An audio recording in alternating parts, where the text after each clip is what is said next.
RAWCHAA, YAHAWAH, BAHASHAM, QADASH, which are the true Hebrew names of the Most High Father, Yahawah, which is Hebrew for He is, and His only begotten Son, YAHAWASHI, which is Hebrew for He is salvation, He delivers. Double honors my teachers, the apostles and elders of Great Millstone. Peace and mercy to the elect, with the house of David reborn again in this generation. And Shalom to the 130 Yasharallah, who today are known as the Negroes, Latinos, and Native Americans, who before losing our true heritage, we were known as, and still are, the true Hebrew Israelites of the Holy Bible. In today's lesson, we're going to talk about the Passover for the 2025 year, which is the spiritually being marked the hopeful year of Esau's judgment and our delivery. Now, that being said, this lesson is going to basically be talking about the Passover and what is it as Hebrew Israelites, Negro, Latino, Native Americans, do we have to do to observe it? And what is it? Well, to begin with, this year it falls on the 13th at sunset. Okay, that's going to be your Thursday night. Now, that being said, when you go through the word Passover, it goes back to the Hebrew word Pasak. And ultimately, Pasak, when you get into it, you can look up the word if you like, H30 and 68. It basically breaks down to being the Hebrew New Year. All right, it's also referred to as the Feast of Unleavened Bread because in this High Holy Day, we celebrate or commemorate this day by observing it and not consuming any yeast. In fact, you're supposed to remove as much yeast, all if possible from your house. But because right now we're living in captivity, we can't keep these laws to the best of as the scriptures say, that we got to do it to the best of our ability. That being said, it's called the Feast of Unleavened Bread because we were in such a hurry of getting out of Egypt that we didn't have enough time to leaven our bread. This is also referred to as a solemn assembly. Now, what does that mean? That means that this isn't a party to go all crazy like a New Year's party or a certain party where you celebrate things. This is supposed to be like a holy ritual. Okay, you're supposed to treat this day as a day of reverence. Okay, so you're supposed to stay humble and basically make sure that you perform the ritual to the best of your ability. It tells you here, it says it commemorates the Exodus from Egypt and the Israelites, who today again are known as the Negroes, Latinos, and Native Indians. It's the freedom from slavery under the Egyptians, right? Because again, this is when the Lord brought the Israelites out of Egypt after keeping us there while we grew and matured as a people. Okay? Now, let's read this. This is Exodus 6 and 6. Wherefore, say unto the children of Israel, I am Yahawah, BAHASHAM, and I will bring you out from under the burden of the Egyptians, and I will rid you out of their bondage, and I will redeem you with a stretched out arm and with a great judgments. Now, this here, just like it was talking about the old Exodus, the exit out of Egypt, this is also, for the most part, synonymous with our freeing from modern day Egypt, that being America. Because you see, in fulfilling prophecy of Deuteronomy 28 and verse 68, how the Lord would bring us into Egypt again if we were to fall away and disobey Him, that He will bring us Israelites back into a form of bondage, because that's ultimately what Egypt means to us, right? It's a state of our captivity. Well, this is also why they call America spiritual Egypt. Okay, it is spiritually known as all the previous kingdoms or biblical kingdoms that came before it, and that's why the Negro, Latino, Native Americans, we all have the same lot here in America. There's obviously some exceptions to the rules, but as a whole, as a people, we're in the lower rungs of the society, right? Though we make it run and make America what America is, it's ultimately not for ours to run or to prosper from. We're basically only here to be oppressed. And that's because we've been brought into bondage again, just like in the past. But in the past, the Lord freed us from that, and He passed over the Israelites for judgment, and He saved us out of the bondage. Well, that's going to happen again in this current time. We're only a few prophecies away from these Edomites being the so-called Caucasian and Israeli races, going through and fulfilling their agenda, that being bringing forward the New World Order and the mass destruction of the majority of the people on the face of the earth, including you Israelites, you Negro, Latino, Native Americans. Let's read this. This is Exodus 12 and 14. And this day shall be unto you for a memorial, and ye shall keep it a feast to YAHAWAH throughout your generations. Ye shall keep it a feast for an ordinance forever. So again, that means that if you're an Israelite, again, who are the Negro, Latino, Native Americans, in this time, this is a commandment from God Himself unto us, that we were to keep this feast, this high holy day, and use it as a memorial, right? And it tells you right here in the calendar. Let's actually read this. The Sabbath was declared on the 27th, of February, and that would make the Sabbath from Thursday night to Friday sunset. Okay, so Thursday sunset to Friday sunset, or I'm sorry, on the 27th to the 28th. So that would be sunset to the following sunset. Okay, and again, the new moon, or Nisan the 1st, was declared on February 27th at night. Okay, and that's what, like I said, made it from Thursday to Friday. Now you count one full week, and you got the first Sabbath, right? And then the second, 7 days, and then you got the second Sabbath, and that's what we're coming up to right now. Right now, we are on the 10th day, March 10th, the 10th day of Nisan. It just, precisely matches up.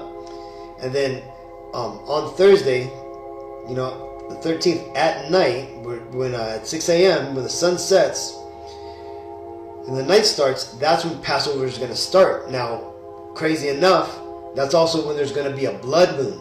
There's going to be a blood moon during this Passover.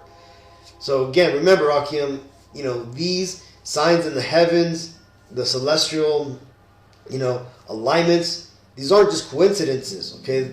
This truth in the Bible, it's obviously on a celestial timeline, okay? And when you understand that the Lord, they come from the higher dimensions, which is space, this is,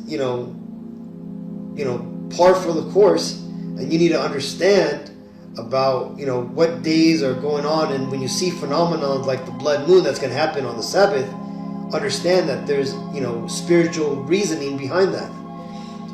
This is Genesis 1 and 14.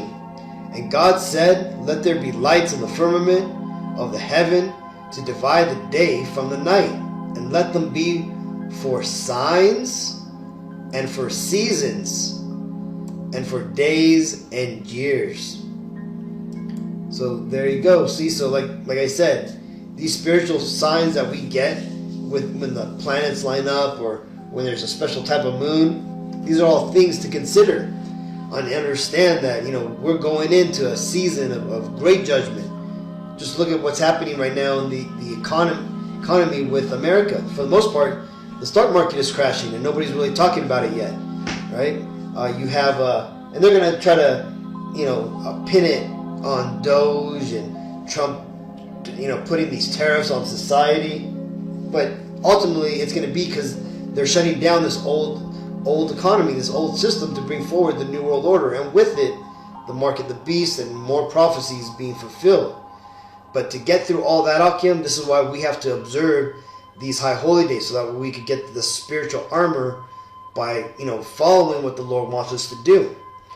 Well, like I said, Thursday night, it's going to be the night of the Passover. And then following that, for the next following week until the Passover, you're going to have basically 7 days where you're not going to eat any yeast. Basically no bread.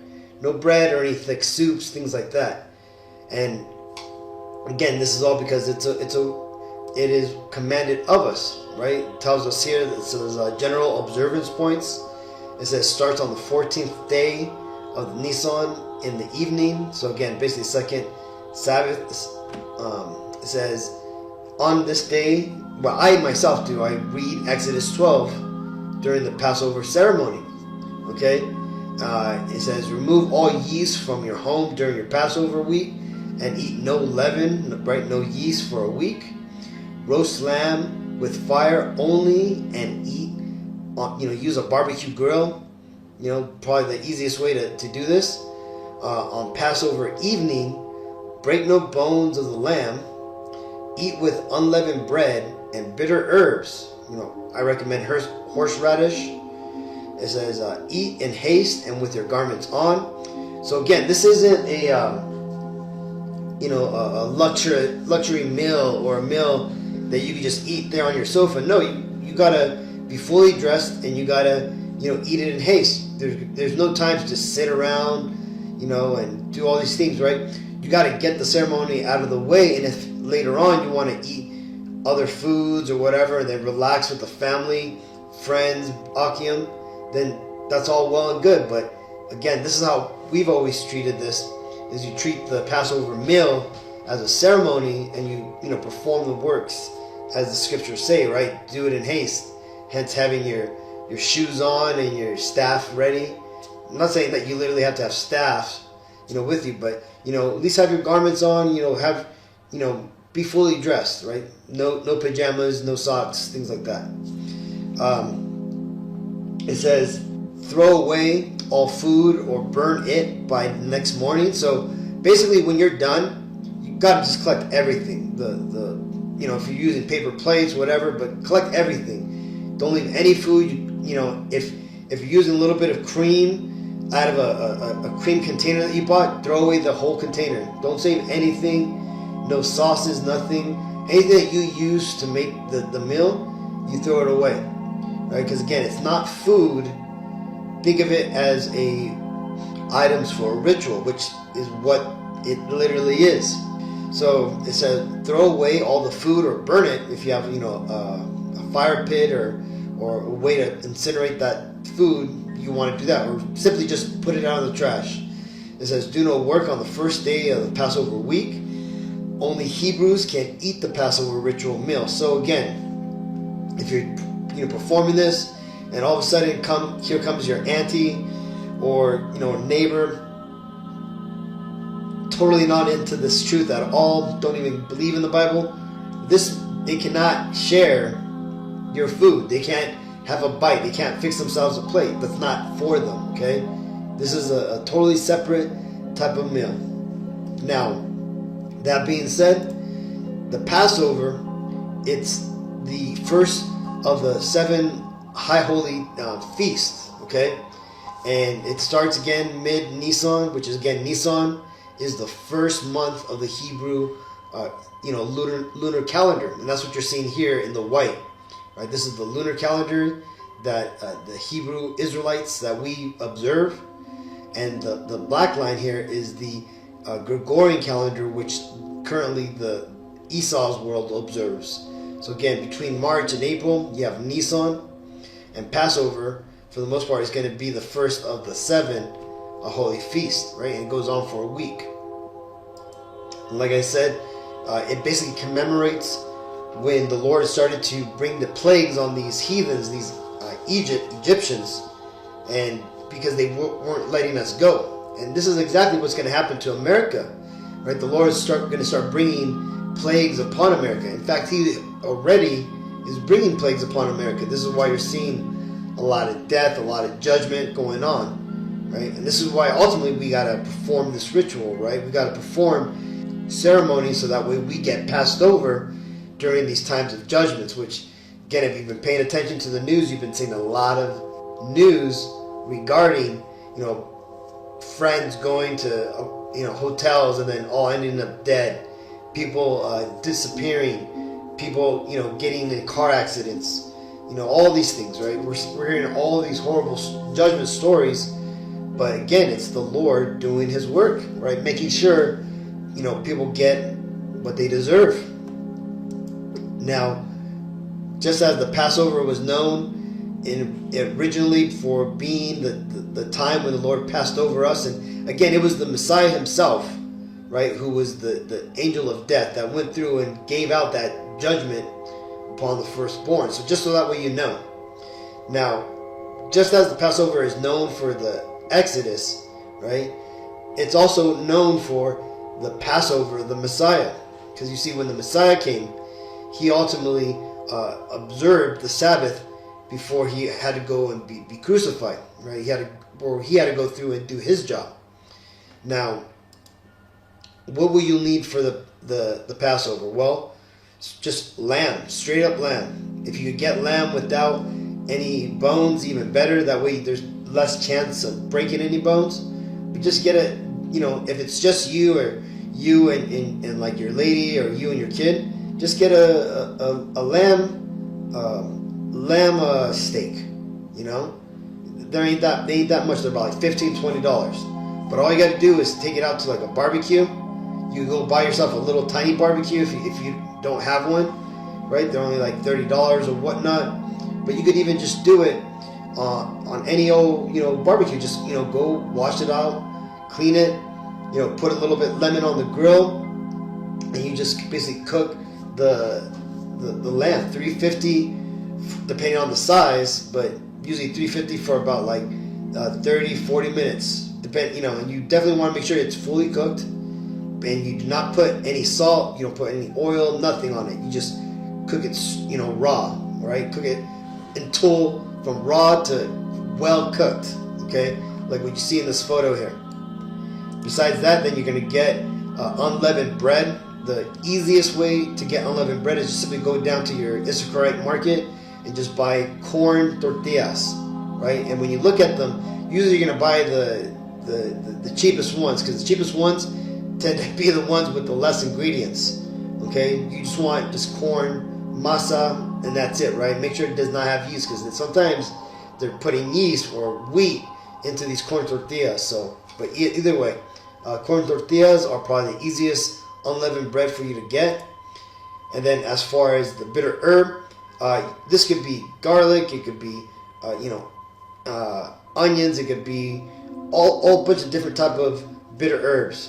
I recommend using horseradish. It's a very bitter herb, and it's what the Akim use, right? And the way that you prepare this is you get a little mandolin and you basically just slice it, or like a carrot slicer, and just slice small little slices of the horseradish, right? And basically you get little flakes of white horseradish, and while you're eating the lamb and the unleavened bread, just take a couple of bites of horseradish slices, right? While the ceremony is being read and while you're going through the process. So besides the food, you're going to want to have a menorah. You're going to want to have some anointing oil, because this is a great time to anoint yourself and your partner if you have somebody with you. You're going to want to have the Torah scrolls if possible. If not, a Bible works fine. In this case, when the Akim had the Old Testament, or the Tanakh, the first 5 books of the Bible, he had it in Paleo Hebrew, right, along with candles, and then also a shofar, right, basically a horn, okay, to perform the ceremony rituals. Now, I'm going to go ahead and show you these. Go ahead and pause the video and take screenshots. This is the Bible that the Akim had, which is basically, again, the Old Testament, 5 books of the Bible, the first 5 books. This is Exodus 12, that shows the Passover ceremony. So if you want to actually read it and then have the Paleo Hebrew there, this is a great resource, right? So go ahead and just screenshot it, but it's basically those 4 photos. Now, I've gone through and I've created this PDF file that gives basically the Passover service. Now, you could do this on Sabbaths, or you could do the first part of this during the Sabbath. But for the most part, this whole book, or this whole PDF file, is the whole Passover service. including the prayers, right? And it goes through, it gives you the phonetic pronunciation, the Paleo Hebrew, the modern Hebrew, the what the word actually means, plus the interlinear number for each word. Now, there's some words in here that, you know, I don't have the actual interlinear like number on it, but you know, I know what the names are. Some of them I just haven't gotten around to translating them or documenting them. But for the most part, all you got to do is just go through every step, right? Blow ram's horn one time, right? Youngest man takes the cover off the Torah, holds the Torah towards the east, and commands the congregation to stand and face the east. In Hebrew, you say Amadiam, Wapanya, Hakyadam, right? So you just go through. So it's all the prayers, everything you need to do if you want to do the ceremony. And then it goes into, it tells you when you got to go to the prayers, right? Step 8, you got the curses, the Shema prayer, the Psalms 121, the Lord's Prayer, and the 10 Commandments. And those are found here, right? What is it? The curses, Sabbath service, Shema prayer, the Psalms 181, the Lord's Prayer, 10 Commandments, right? So this here, I'll put the link in my in the information for this video, but it'll be a link over to my Google Drive where you can download all these images, including the video of the Apostle Ramlav and the other elders of Great Millstone actually performing the ritual, so you can see how it's actually performed. So it's the whole, 30-minute lesson that the apostle made with the elders.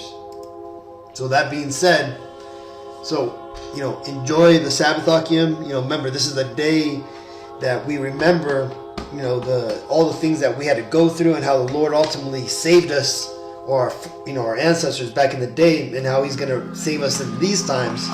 But then we also got to remember that we don't got to go all crazy and be over righteous during these times, because again, these rituals that we're performing right now, they're to basically remind us of who we were and who we still are, right? And the practices that the Lord gave us that we have to keep even till this day, now that we're coming back into understanding that we are the biblical Israelites, that we do have our own customs and our own ways, right? It is for us to uphold these ways and perform them. And that's the point, right? If we don't get things perfectly right, and ultimately a lot of Akim out there, everybody kind of holds this ceremony differently. So if you're doing things a little differently, so be it. But you want to keep the main idea, there, okay? And those main ideas are listed there in that sheet that I made, in the videos the apostle recorded. These are all the information you need, Akim, to make sure that you're staying in line with what the Lord's asked, okay?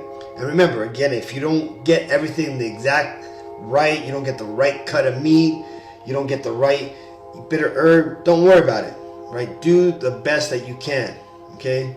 If it's only lamb that has a bone in it already that's cut or broken, don't worry about it, okay? We are only rehearsing the righteous acts, as it tells us here. This is Judges 5:11. They that are delivered from the noise of archers in the places of drawing waters, there shall they rehearse the righteous acts of YAHAWASHI, even the righteous acts towards the inhabitants of his villages in Israel. Then shall the people of YAHAWASHI go down to the gates. And that's what we're doing, Akim. We're ultimately just rehearsing our culture. We're rehearsing the ways of our Father. And the more that we do this, the more that we establish it, and the more groove that you'll get as far as how you perform this. So either way, Akim, hopefully this video is edifying.